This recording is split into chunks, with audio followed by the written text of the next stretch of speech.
All right, I'll be on the side. That'd be cool. We need Meryl, man. Well, I'll have you introduce yourself, then. Okay. All right, you got it. Is it wide enough, Rob? Yeah. Okay. Hey, this is for Rodney from Mind Melted. Here with Monstrosity. Introduce yourself, guys.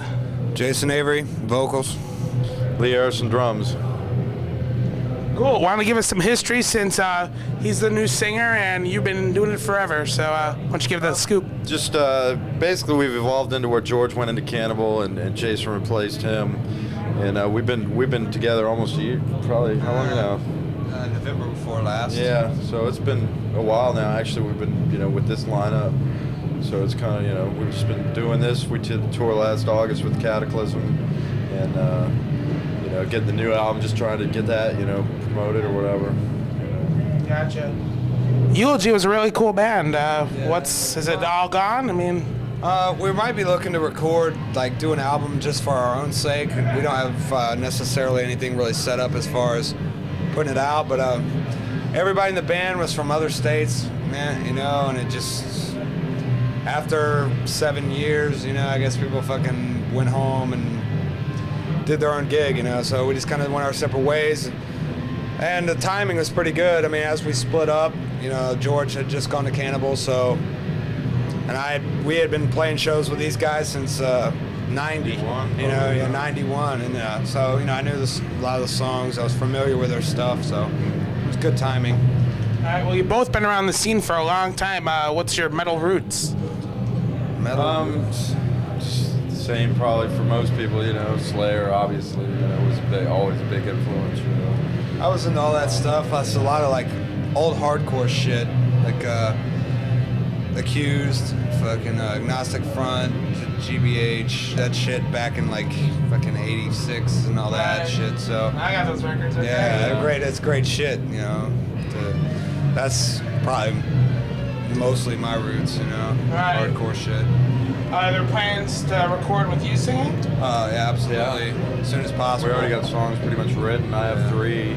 Kelly has a couple. We just have to get them more or less together. You know what I mean? I mean, they're written. It's just a matter of having everybody know the parts. You know what I'm saying? So you don't play those live yet? No. Gotcha. We've been just playing. We brought a couple there was we had 4 from Imperial we're doing. We just brought back Vicious, Mental Thirst. So we're just kind of going over some of the older stuff still too. Gotcha.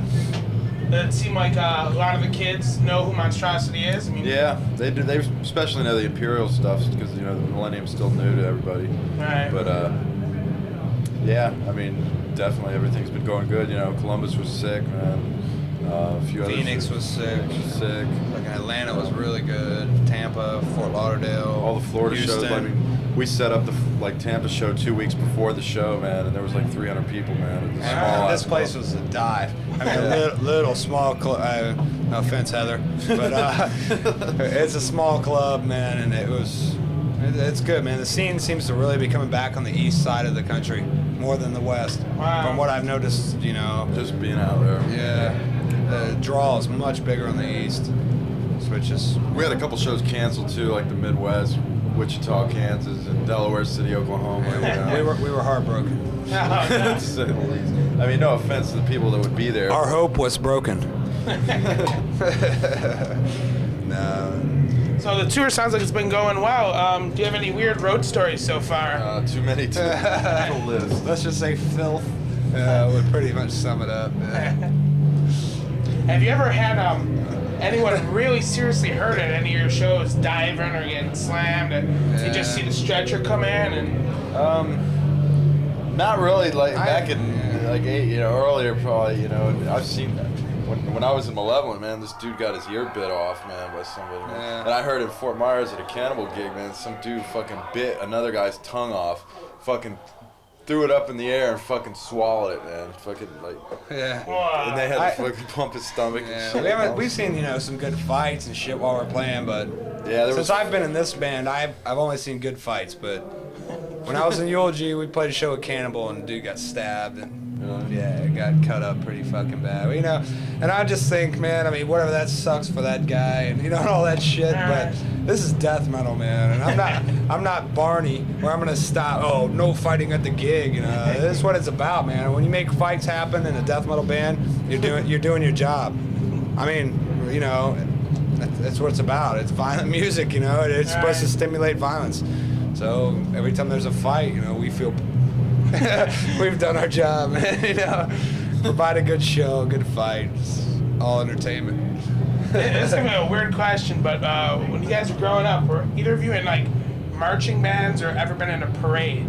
We have this episode of just bands that have been in parades, and it's incredible. I was in chorus. I played Disney World, man. In a parade? Yeah. Tell us about it. Marching band. I played the snare drum, man. Cool. Fucking When you were in Disney school, World. they took you to Yeah, 8th grade, Like man. class Fucking, we and went to shit. Disney World for like a weekend and shit, man. I remember we were trying to like smoke and shit, and they had like supervisor. We had to like sneak smoking cigarettes and shit. I don't smoke anymore, but Clay played President Bush inaugurational ball. really, Who did? Old drummer from Eulogy. He's a marching snare drum freak.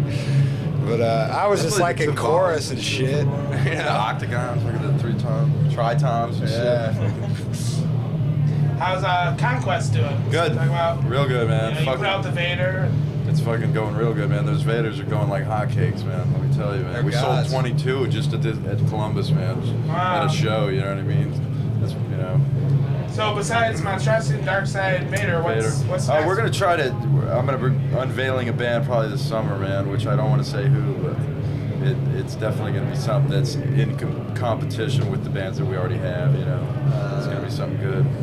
Yeah, having your own label did just come about because of frustration with other labels. It just was easy. More or less, well, it was just no offense to Relapse, man, but I mean, it just seemed like that, you know. And it's not even them, you know. It's just the fact that with Nuclear Blast and stuff, you know, I can't do it over there, obviously, you know what I mean? So we had to get somebody for Europe. But in America, man, it's like, I remember when Matt was just, you know, like just a little 45 label, you know what I mean? Right. Fucking doing shit like, you know, he was the first guy to contact us ever about getting a deal. You know, he wanted to do a 7-inch, The Burden of Evil.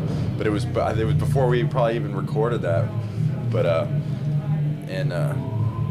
I just, you know, there's not much that he knows that I don't know. You know what I mean? It's just a matter of like, you know, I know the same magazines, the same thing. You know what I mean? I can Been get doing it long enough. and you know, he just didn't.